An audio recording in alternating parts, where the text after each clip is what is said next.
And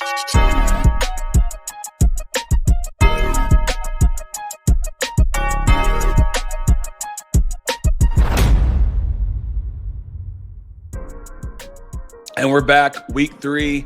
Thank you for tuning in. It's a new SEC podcast. We're talking about Arkansas taking on Ole Miss.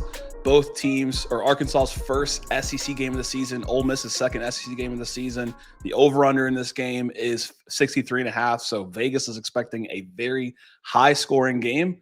And the spread right now has Ole Miss favored at 9.5. Hunter, what are we thinking here on the new SEC podcast?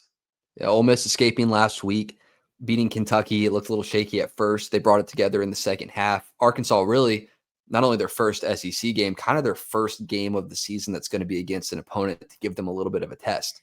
Now, just saying right out the gate, I think that plays a factor in this game, that Arkansas is really going to have to go, I'm not going to say going cold against this Ole Miss team, but they've come off of 2 pretty easy games where they've been able to, perform above expectations, have their way, for the, lack of a better term. Ole Miss in a really tough game last week that, I think was a wake-up call for them, especially how they came out in the second half, that I think they're going to carry into this game.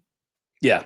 And last week, I was watching the Kentucky Ole Miss game, and, Kentucky kept it pretty close. And Austin Simmons had a rougher start to the first half, but really turned it around in the second half and should really make Ole Miss fans feel pretty good. And I think you got one with Kawan Lacey, right? He's been kind of having his way rushing the football the last couple of weeks. He is a workhorse with 28 carries this past week.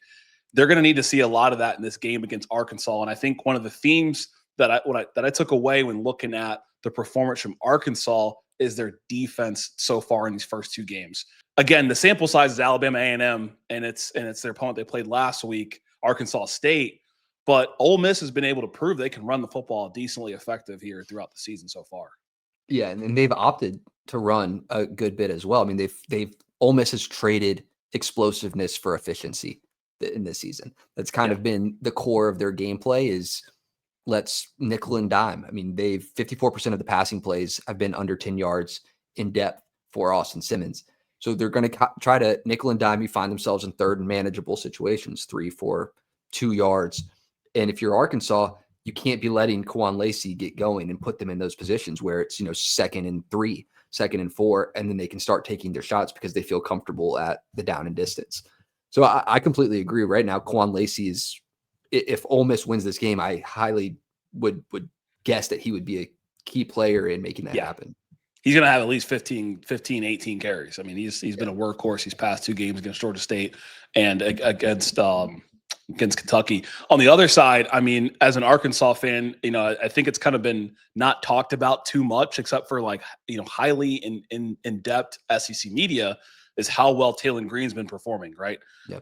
Currently, they're 2nd in the conference in passing yards per game, 2nd in points per game, and 2nd in rushing yards per game. So across the board, the offense is humming.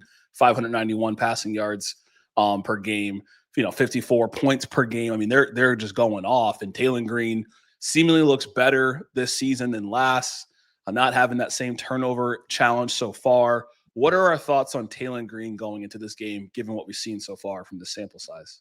Yeah, speaking on the statistical advantages right now that they've had, that they've looked so stellar. They're 83.3% third down completion percentage, leads all of college football at this point. Yeah. If any team could maintain that, that's a national championship caliber offensive rate. Now, who they've played against plays a big role in that. What Taylor Green's done at this point, it's still an improvement over last season. He had 15 turnovers in the first 5 games of last season. Now he's at 2. Now he threw 2 picks last week. And he's not slowing what he can do on the ground. He's not playing a more conservative game. He's continuing to use his legs and throw the ball. I think that he is an improved player from last year, even from the sample size that we've been able to see from him. Ole Miss defensively, they have the pieces to stop that.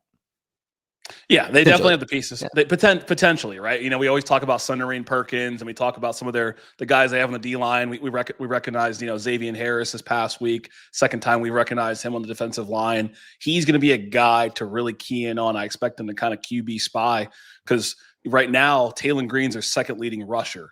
But this is a 3-headed attack, right? You got Braylon Russell, you got Mike Washington's their leading rusher. There's something about this offense in this matchup that I kind of like Arkansas. And I can't fully say why. I think maybe there's a part of me when I watched that Ole Miss game last week and Kentucky was hanging around and I see everybody putting Kentucky, 16th in their power rankings. I'm like, Arkansas's got a better offense. And if it's going to be a shootout, I don't think Arkansas's offense is too far off. It's going to come down to, can Taylor Green possess the football effectively? Because that was their crux last season, was when he forced turnovers against Oklahoma State, or when he forced turnovers against other opponents throughout the season. Yeah. I mean, Ole Miss at this point, like first half of last week, I was a little nervous for what they were going to look like this year. I mean, Austin Simmons, I got some flack for saying that I think we both did, for saying he wasn't going to be as good for them as what they've had these past few years. He looked really shaky. I mean, kind of scared at times in the face of pressure. He, threw those 2 interceptions, both of them in the face of pressure. I think the second half was a much better representation of who he could be. Now, the Arkansas defense, on the other hand, at containing Ole Miss's offense, they could do a decent job at that. We recognized their linebacker position last week in Xavier Sorey as the main guy there, Stephen Dix Jr. as well. They could contain a lot of these short plays that Ole Miss is going to be bringing to the table. So when you're looking at offense for offense, I'm not going to say that maybe one is necessarily significantly better than the other. Like you could pick your poison in this game.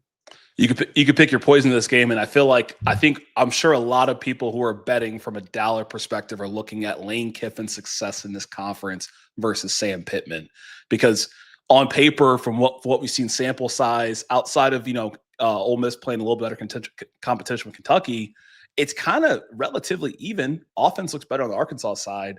Lane Kiffin is more of a proven winner to this point, right? Hasn't been on the hot seat at all at Ole Miss to this point.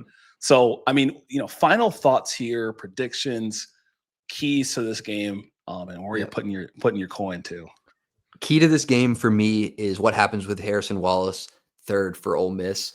If Arkansas can shut him down and force some poor decisions from Austin Simmons, because, we know who his weapons are. Right now, Harrison Wallace leads the SEC in yards. His favorite target. It's really the main target that he'll go to if he's throwing the ball downfield. Yeah. You can shut him down. You bring in 2 transfer quarterbacks or two transfer cornerbacks and Connie Walker and Julian Neal. If they can shut down some of this, the linebackers at Arkansas keep things in front of them, I think it's a good day. Now, I think Ole Miss shook a lot of the rust off last week against Kentucky that Arkansas is going to have to do in this game. So I personally like Ole Miss in this one by 8, 31-23. I do see Arkansas being able to score a little bit. Yeah. And again, a huge factor here is this game is taking place in Oxford. I'm going to go on the upset side. I'm saying 30-23 Arkansas. Woo pig. I think they find a way to pull this one off. It's a big one in the Pittman era. It would be a huge win. Yeah. So it could be a huge win, right? So we want to know what y'all think here. Drop your predictions below. And if you like content like this, follow, subscribe. We're on YouTube, Spotify, Apple Podcasts. And thank you for tuning in. I'm Randall Ledet Jr. We got Hunter Ceasman here as well.